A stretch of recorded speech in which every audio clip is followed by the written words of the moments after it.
As one of the last remaining hosts over at CNN, Don Lemon will be looking over his shoulder after being utterly destroyed on national television.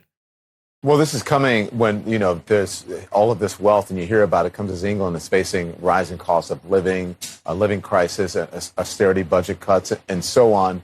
And then you have those who are asking for reparations for colonialism, and they're wondering, $100 billion, $24 billion here and there, $500 million there.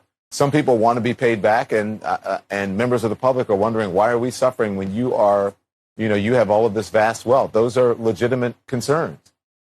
Well, I think you're right about reparations in terms of if people want it, though, what they need to do is you always need to go back to the beginning of a supply chain. Where was the beginning of the supply chain?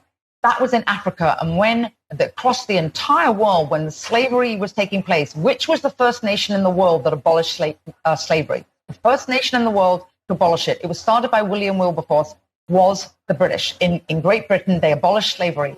2,000 naval men died on the high seas trying to stop slavery. Why? Because the African kings were rounding up their own people. They had them on cages waiting in the beaches. No one was running into Africa to get them. And I think you're totally right. If reparations need to be paid, we need to go right back to the beginning of that supply chain and say, who was rounding up their own people and having them handcuffed in cages? Absolutely. That's where they should start. And maybe, I don't know, the descendants of those families where they died in the high seas trying to stop the slavery, that those families should receive something too, I think, at the same time. It's an interesting discussion, Hillary. Thank you very much. I appreciate it.